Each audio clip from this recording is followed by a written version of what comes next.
Hello everyone, स्वागत है आपका आपके अपने चैनल परफेक्ट फार्मेसी पे। मैं हूं सुनीता कंवर एंड आज की वीडियो के अंदर हम लोग जो हमारा 7th सेमेस्टर का सब्जेक्ट है फार्मेसी प्रैक्टिस, इसकी जो 4th यूनिट है उसे स्टार्ट करेंगे। तो इसके अंदर जो सबसे फर्स्ट वाला टॉपिक है बजट प्रिपरेशन एंड इम्प्लीमेंटेशन, इसे हम आज की वीडियो के अंदर डिटेल के अंदर डिस्कस करने वाले हैं। ठीक है, तो यहाँ पर आती है हमारे पास में 4th यूनिट। तो 4th यूनिट के अंदर हमारे पास में सबसे फर्स्ट वाला टॉपिक आता है ए, बजट प्रिपरेशन एंड इम्प्लीमेंटेशन। इसके अंदर हमको सिंपली यही पता करना है कि बजट को प्रिपेयर कैसे करते हैं और उसे इंप्लीमेंट कैसे करते हैं। तो बहुत ही छोटा सा टॉपिक हमारे पास रहने वाला है, तो इसे हम आज की वीडियो के अंदर डिटेल के अंदर डिस्कस करेंगे। ठीक है, बाकी नोट्स जो हैं फर्स्ट से लेकर के 5th यूनिट तक के सारे फार्मेसी प्रैक्टिस के नोट्स जो हैं वो ऑलरेडी हमारी ऑफिशियल वेबसाइट perfectpharmacy.in पर हम लोगों ने अपलोड कर दिया, वहां जाकर के चेक कर सकते हैं। एंड बाकी जितने भी नोट्स है वो आपको हमारी ऑफिशियल वेबसाइट पर ही मिलेंगे। ठीक है, अब यहाँ पर क्या होता है कि नोट्स को बहुत ही शॉर्ट के अंदर मैं लिखती हूँ, बाकी जो भी नोट्स आपको वेबसाइट पे मिलने वाले हैं वो कंप्लीट डिटेल के अंदर यहाँ पर मैंने आपको एक्सप्लेन करे हैं। वीडियो के एंड के अंदर मैं आपको एक बार और दिखा दूं कि किस तरीके से नोट्स जो है वो आपको वेबसाइट पे मिलेंगे। ठीक है, तो अब हम लोग स्टार्ट करते हैं। सबसे पहले तो बजट का मतलब क्या होता है। तो हलमा के अकॉर्डिंग बजट क्या होता है, उन्होंने बजट की एक डेफिनेशन दी थी जो कि क्या है, budget is defined as an instrument through which hospital administration, management at the department levels and the governing board can review the hospital services in relation to a prepared plan in a comprehensive and integrated form expressed in financial terms. तो budget क्या होता है, एक ऐसा instrument होता है। Generally हम लोग समझे तो बजट का क्या मतलब होता है, कहाँ कहाँ पर हमारे किस किस तरह के क्या क्या खर्चे होने वाले हैं उसके बारे में प्रॉपर हम लोग लिख करके एक पेपर तैयार करते हैं, उसी को हम लोग सिंपली बजट कहेंगे। तो इनके अकॉर्डिंग क्या, बजट एक ऐसा इंस्ट्रूमेंट होता है जिसकी मदद से जो हॉस्पिटल एडमिनिस्ट्रेशन है एंड डिपार्टमेंट लेवल पे जो मैनेजमेंट है एंड जो गवर्निंग बोर्ड है, ये सब क्या करते हैं कि हॉस्पिटल की सर्विसेज को रिव्यू कर सकते हैं। ठीक है, एक प्लान के अकॉर्डिंग फाइनेंशियल टर्म्स के अंदर, मतलब पैसों के अकॉर्डिंग की कहाँ कहाँ पर क्या क्या खर्चा होना है, किस तरीके से पैसे कहाँ से आने हैं कहाँ जाने, वो प्रॉपर फाइनेंशियल टर्म्स के अकॉर्डिंग हम लोग सारी की सारी चीजों को रिव्यू कर सकते हैं। वो एक इंस्ट्रूमेंट जो है वो हमारा बजट कहलाता है। अब बजट को प्रिपेयर करना एक बहुत ही इंपॉर्टेंट टास्क होता है, फार्मेसी डिपार्टमेंट को ये टास्क दिया जाता है हॉस्पिटल के अंदर। ठीक है, एंड बजट का प्रिपरेशन जो है इसके अंदर क्या है, प्रॉपर प्लानिंग करके जो है बजट को प्रिपेयर करा जाता है।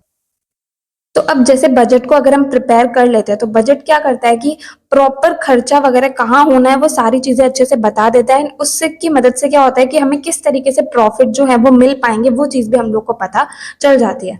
अब हॉस्पिटल फार्मेसिस्ट जो है वो वेस्टेज को कम कर सकते हैं, लॉस जो है उन्हें भी कम से कम कर सकते हैं, इसलिए जो बजट प्रिपरेशन का काम है वो उनको देना चाहिए। बजट जो है वो कहीं ना कहीं क्वेश्चंस एंड जो टेंडर्स को फिल करना होता है वो सारी चीजों के लिए डेटा जो है वो प्रोवाइड करता है। अब बजट जो एक हॉस्पिटल के अंदर प्रिपेयर करा जाता है वो एक फ्रेंड एंड गाइड की तरह काम करता है मैनेजमेंट के लिए, क्योंकि उसकी मदद से क्या होता है कि हॉस्पिटल जो है वो अच्छे तरीके से वर्क कर पाता है। ठीक है, अब बजट को प्रिपेयर हम लोग करते हैं ना, तो हर एक बजट जो है वो 3 चीजों के अंदर, 3 डिविजन्स के अंदर क्लासिफाइड होता है। तो बजट हम लोग जब प्रिपेयर करते हैं तो एक तो उसके अंदर इनकम अकाउंट आता है, ठीक है, दूसरा उसके अंदर एक्सपेंडिचर अकाउंट आता है, तीसरा उसके अंदर आता है इक्विपमेंट एंड कंस्ट्रक्शन बजट। तो इनकम अकाउंट के अंदर सिंपली मतलब पैसे कहाँ कहाँ से आ रहे हैं वो वाली चीज एंटर होती है।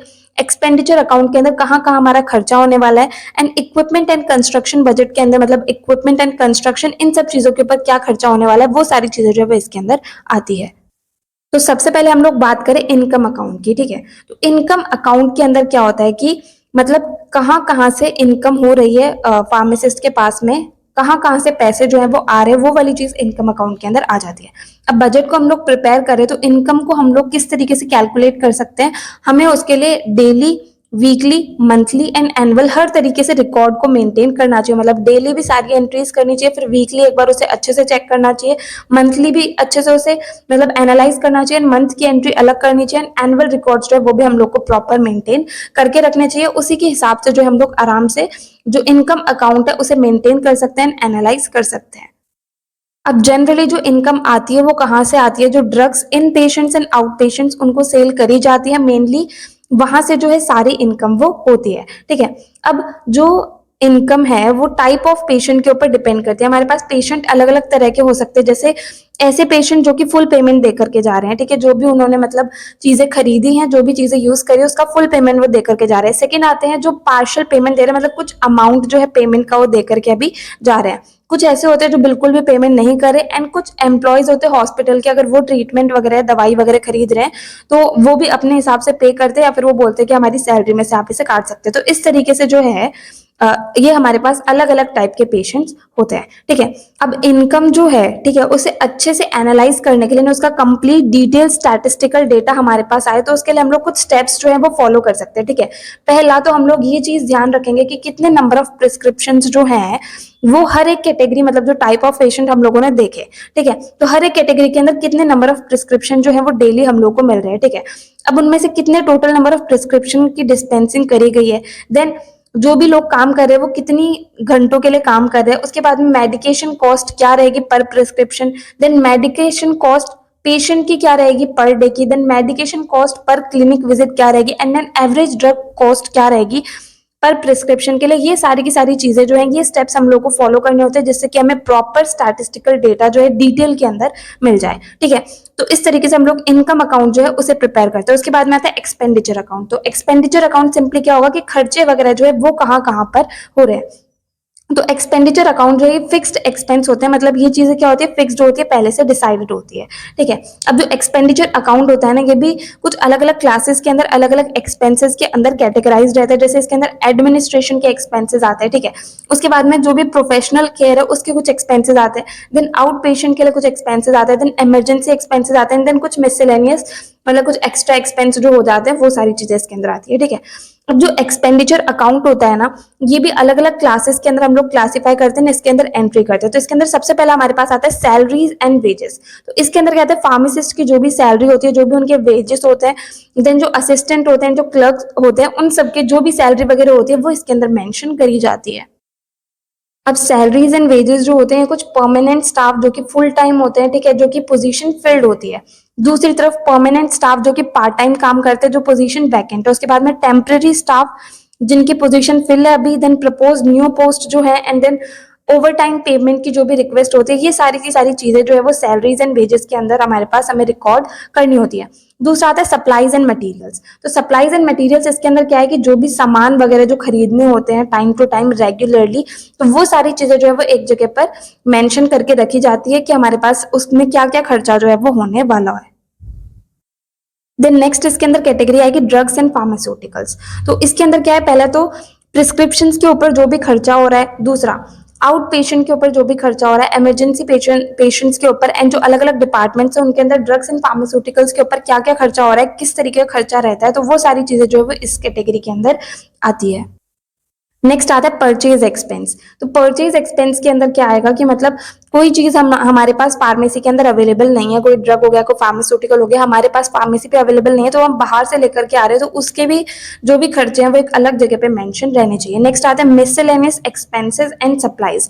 तो कुछ मतलब कभी कभी जो चीजें जरूरत पड़ जाती है, जैसे कुछ बॉटल्स का खर्चा हो गया, लेबल्स का हो गया, ग्लासवेयर का हो गया, नार्कोटिक्स एंड अल्कोहलिक की जो परमिट फीस होती है वो हो गई, प्रिंटेड फॉर्म्स हो गए, स्टेशनरी हो गए, फार्मासिस्ट की यूनिफॉर्म हो गई, रेफरेंस बुक्स हो गए। तो ये कुछ मिसलेनियस खर्चे होते हैं, ये भी एक जगह पर मेंशन करके रखे जाते हैं। तो इस तरीके से कंप्लीट एक्सपेंडिचर अकाउंट जो है वो बनता है कि कहाँ कहाँ पर किस तरीके से खर्चे जो है वो वहां पर होते हैं।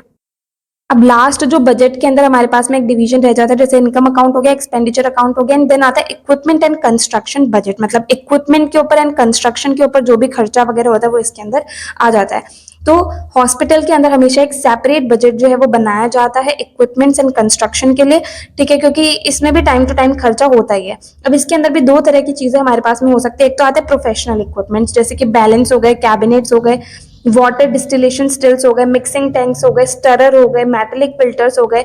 ऐसे बहुत सारे प्रोफेशनल इक्विपमेंट्स होते हैं, उनका खर्चा अलग लिखा जाता है। देन आते हैं एडमिनिस्ट्रेटिव इक्विपमेंट्स। इसके अंदर जैसे कि नोटिस बोर्ड हो गए, कैलकुलेटर हो गए, कंप्यूटर हो गए, कैश रजिस्टर हो गए, क्लॉक हो गई, डेस्क हो गई, लॉकर हो गए, ठीक है, वर्क टेबल्स हो गए, ये सारे होते हैं एडमिनिस्ट्रेटिव इक्विपमेंट्स। तो इस तरीके से इनका खर्चा जो है वो अलग अलग लिखा जाता है। तो ये भी एक फिक्स्ड खर्चे होते हैं जो हमेशा होने होते हैं, तो इसको एक अलग से जगह पर लिखा जाता है और उसके बाद में मतलब इसका बजट जो है वो प्रिपेयर करा जाता है। तो इस तरीके से बजट प्रिपरेशन हमारा पहला टॉपिक है, ठीक है। तो बजट क्या होता है वो हम लोगों ने देख लिया। बजट प्रिपेयर करते टाइम हमारे पास में 3 डिविजन्स आते हैं। एक तो इनकम अकाउंट आता है, उसके अंदर क्या क्या आता है वो हम लोगों ने देख लिया। देन एक्सपेंडिचर अकाउंट आता है, उसके अंदर क्या क्या आता है वो चीज हम लोगों ने देख ली। And then equipment and construction budget, इसके अंदर क्या क्या होगा वो हम लोगों ने देख लिया। तो इस तरीके से कंप्लीट हो गया बजट का प्रिपरेशन। अब इसके बाद में आता है इम्प्लीमेंटेशन ऑफ बजट, मतलब बजट जो हम लोगों ने बनाया है अब उसे इम्प्लीमेंट किस तरीके से करेंगे। तो सिंपल तो यही है कि हमने बजट जिस तरीके से बनाया है, जिस तरीके से चीजें डिसाइड करी है, उसी तरीके से फिर हम उसे मतलब एग्जीक्यूट करेंगे। तो उस तरीके से हमारा बजट इम्प्लीमेंटेशन जो है वो हो गया। अब बजट जो है ये बहुत ही इंपॉर्टेंट टूल होता है कंप्लीट जो हॉस्पिटल है उसे मैनेज करने के लिए। अब बजट जो प्रिपेयर करा जाता है, तो बजटिंग जो है ये एक बजट डिपार्टमेंट अलग से बनाया जाता है, उनकी रिस्पॉन्सिबिलिटी होती है बजट बनाने की, ठीक है। एंड उसके अलावा बाकी जितने भी लोग हॉस्पिटल के अंदर मतलब मेन जो एडमिनिस्ट्रेटिव जगह पर काम करे उनका भी थोड़ा बहुत एफर्ट इसके अंदर होना चाहिए, इसकी बजट को प्रिपेयर करने में हेल्प करते हैं वो भी कहीं ना कहीं, ठीक है। एक सुटेबल बजट सिस्टम जो है वो जरूरी होता है, वो कहीं ना कहीं क्या करता है कि हॉस्पिटल एडमिनिस्ट्रेटर को सही डिसीजन लेने में मदद करते हैं, जिससे कि जो कंप्लीट हॉस्पिटल है उसकी फंक्शनिंग अच्छे से हो सके। अब बजट का जो इम्प्लीमेंटेशन हम लोग करते हैं तो उसके अंदर कुछ स्टेप्स होते हैं, यहाँ पर ये स्टेप्स लिखे हुए हैं, ठीक है। पहला आता है रिक्वायरमेंट ऑफ डिफरेंट डिपार्टमेंट्स। तो बजट को इम्प्लीमेंट हम लोग जब कर रहे हैं तो उसके अंदर क्या होता है, हमारे पास अलग अलग डिपार्टमेंट्स जो हैं कंप्लीट हॉस्पिटल के अंदर प्रेजेंट होते हैं। तो बजट को हम प्रिपेयर भी उस तरीके से करते हैं एंड देन उसके बाद में उसका जो इम्प्लीमेंटेशन है वो करने में भी हमें कहीं ना कहीं अलग अलग डिपार्टमेंट्स जो हैं वो मदद करते हैं। देन आता है एक्चुअल फंड पोजीशन। तो कंप्लीट फंड जो है, एक्चुअल फंड वो कहाँ पर रखा है वो चीज हम लोग को पता होनी चाहिए एंड देन उसको तरीके से यूटिलाइज जो है वो हम लोग को यहाँ पर करना होता है। देन आता है यूटिलिटी ऑफ पर्टिकुलर आइटम। तो जो भी आइटम है वो कहाँ पर यूज होगा वो चीज हम लोग को पता होनी चाहिए। देन कॉस्ट क्या है प्रोडक्ट्स के, देन क्वांटिटी क्या है प्रोडक्ट्स की जो हॉस्पिटल के अंदर काम आने वाली है, ये सारी चीजें जो है वो पता होनी चाहिए। बाकी generally preparation and implementation of budget, budget preparation and implementation किसी भी तरीके से अगर आपके पास क्वेश्चन आता है तो वो सिंपली 5 मार्क्स के अंदर ही आएगा क्वेश्चन। और उसके अंदर मेन जो है सबसे मेन हम लोग को ये income, expenditure and equipment and construction budget, ये 3 पॉइंट्स जो है वो जरूर जरूर से वहां पर लिख करके आने हैं, ठीक है। बाकी इम्प्लीमेंटेशन के अंदर आप अपने हिसाब से जो भी चीजें वो लिखना चाहे वो लिख सकते हैं। बाकी ये पॉइंट्स जो है ये भी आप वहां पर मेंशन कर सकते हैं, बुक के अंदर लिखे हुए थे। तो इस तरीके से जो है हमारा ये बजट प्रिपरेशन एंड इम्प्लीमेंटेशन वाला टॉपिक जो है वो कंप्लीट होता है। तो अभी हम इसके नोट्स जो है वो एक बार यहाँ पर देख लेते हैं। जैसे ये है हमारे पास में इसके नोट्स। सबसे पहले यहाँ पे हमारा फर्स्ट टॉपिक आ गया बजट प्रिपरेशन एंड इम्प्लीमेंटेशन। तो बजट होता क्या है उसके डेफिनेशन हम लोगों ने यहाँ पर लिख दी, कुछ पॉइंट्स बजट से रिलेटेड हम लोगों ने यहाँ पर लिख दिया। उसके बाद में प्रिपरेशन ऑफ बजट के अंदर हमारे पास में 3 स्टेप्स आते हैं, ठीक है। अब इसके आगे फर्स्ट हमारे पास में इनकम अकाउंट हो गया, ये क्या होता है। देन इसके बाद में टाइप्स ऑफ पेशेंट्स आ गए। उसके बाद में कुछ जो स्टेप्स हम लोगों ने डिस्कस करे थे वो यहाँ पर आ गए। देन एक्सपेंडिचर अकाउंट, इसका जो सब कैटेगराइजेशन होता है। उसके बाद में इसके अंदर अलग अलग चीजें हमारे पास आती है, ठीक है। फर्स्ट आ गए सैलरीज एंड वेजेस।